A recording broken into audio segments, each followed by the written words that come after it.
दोस्तों, आज मैं the richest man in Babylon book की समरी लेकर आया हूँ। ये बुक फाइनेंशियल एडवाइस की सबसे फेमस स्टोरी पर बेस्ड है। इस बुक के आइडियाज़ वाकई में इफेक्टिव हैं और आज की प्रेजेंट लाइफ में उतने ही काम के हैं। इसमें एंसेंट बेबीलोन के बारे में एक स्टोरी है। स्टोरी का मेन थीम है मनी मैनेजमेंट के साथ बेसिक प्रिंसिपल को इस तरीके से समझाना ताकि इजीली सबकी समझ में आ सके। इस बुक में हम उन 7 बेसिक प्रिंसिपल को डिटेल से समझेंगे और यह बुक हर उस इंसान को पढ़नी चाहिए जो एक इफेक्टिव फाइनेंशियल एडवाइस चाहता है और जिसे मनी मेकिंग लॉ के बारे में सीखना है। इस बुक के साथ बेसिक प्रिंसिपल बेहद इफेक्टिव और टाइमलेस हैं, उतने ही कारगर हैं जितने की पले थे। अगर आप भी पैसों की तंगी से जूझ रहे हैं तो एक बार यह बुक जरूर पढ़ें। इस बुक के ऑथर का जन्म 7 नवंबर 1874 में लुजियाना मिसौरी में हुआ था और लेखक का नाम जॉर्ज एस क्लासन है। उनकी मोस्ट फेमस बुक 1926 में फर्स्ट टाइम पब्लिश हुई थी। उन्होंने फाइनेंशियल सक्सेस अचीव करने के लिए इंफॉर्मेशनल पैम्पलेट लिखकर अपने राइटिंग करियर की शुरुआत की थी, जिसमें उन्होंने एंशिएंट बेबीलोन के पैराबल्स यूज किए थे। तो अब इस समरी को शुरू करते हैं। चैप्टर फर्स्ट है परिचय। The richest man in Babylon George S Klaasen ने लिखी है। लेखक एक रिटायर सोल्जर था जो बाद में एक बिजनेसमैन बन गया। उनकी एक बुक फाइनेंशियल एडवाइस पर सबसे फेमस स्टोरी है। इस बुक के आइडिया सच में इफेक्टिव हैं और आज की प्रेजेंट लाइफ में उतने ही काम के हैं। इनमें एंशिएंट बेबीलोन के बारे में एक स्टोरी है। स्टोरी का मेन थीम है मनी मैनेजमेंट के साथ बेसिक प्रिंसिपल को इस तरीके से समझाना ताकि इजीली सबकी समझ में आ सके।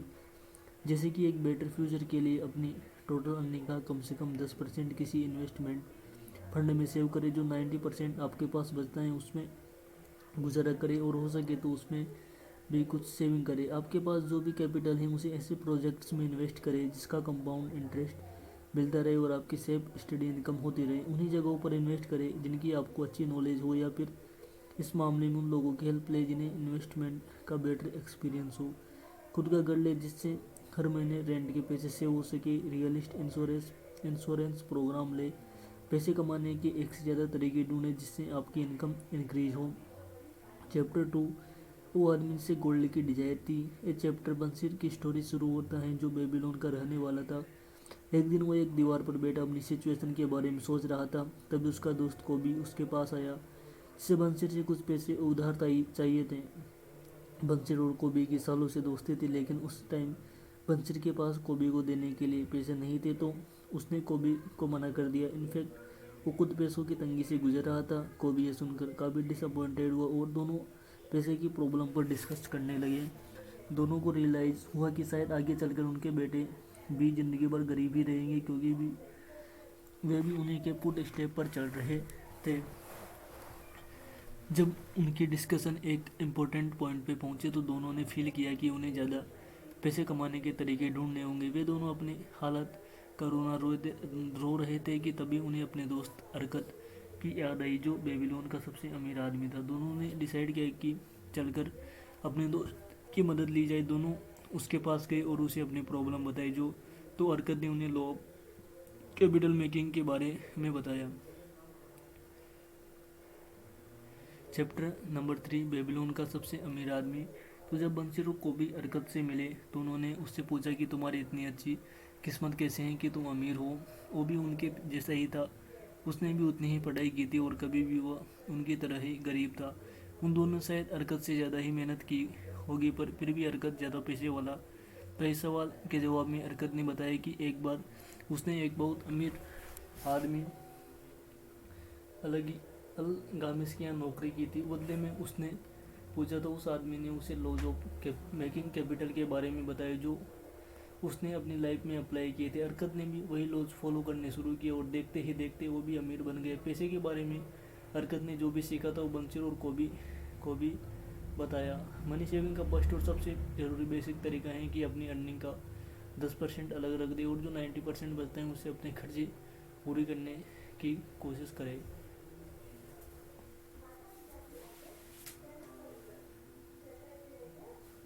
वहीं दूसरी ओर जब स्टडी और रिसर्च की बात आती है तो इससे 2 टाइप के लेसन हैं।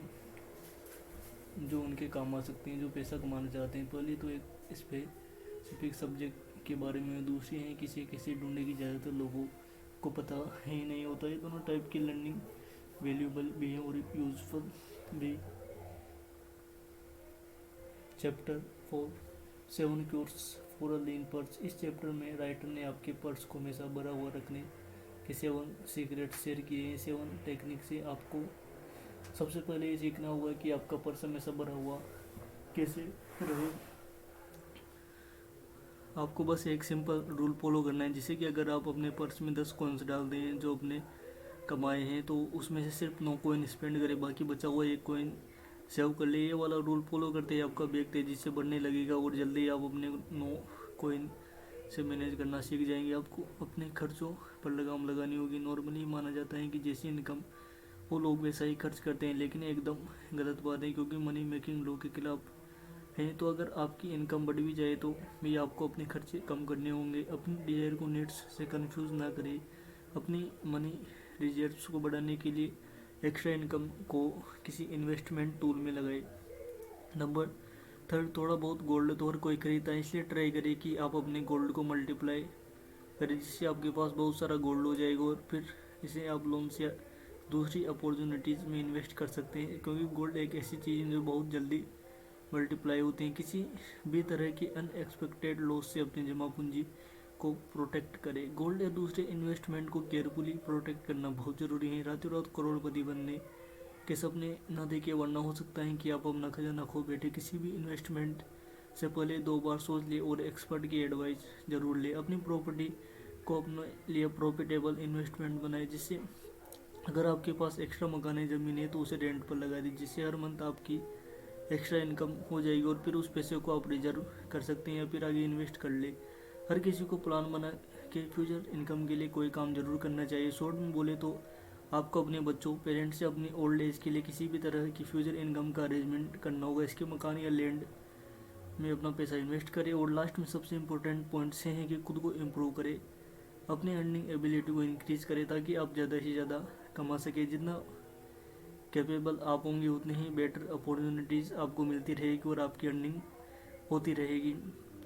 चैप्टर 5 गुड लक की देवी से मिले। जो लोग सही अपॉर्चुनिटी को एक्सपेक्ट करते हैं, गुड लक भी उन्हीं का दरवाज़ा खटखटाती हैं। गुड लक एक ऐसी चीज़ है जो हर कोई अपने लिए चाहता है। हमें अपनी लाइफ में, बिजनेस में, किसी भी काम में गुड लक की ज़रूरत पड़ती है, लेकिन बहुत से लोगों को लगता है कि गुड लक भगवान की दी हुई चीज़ होती है। लेकिन असल में गुड लक और कुछ नहीं बल्कि अपॉर्चुनिटीज़ हैं जो हमें लाइफ में मिलती हैं, जिससे हम अपना टाइम और लक दोनों ही बदल सकते हैं। अब भला ऐसा कौन होगा जिसे अपने बिजनेस या करियर में गुड लक नहीं चाहिए? मगर बदकिस्मती से बहुत से लोग अपने टाल मटोल करने की आदत के चलते लाइफ में मिली अपॉर्चुनिटीज़ का फुल एडवांटेज नहीं ले पाते। जो भी अपॉर्चुनिटी हमें मिले, हमें उसका पूरा एडवांटेज लेना चाहिए।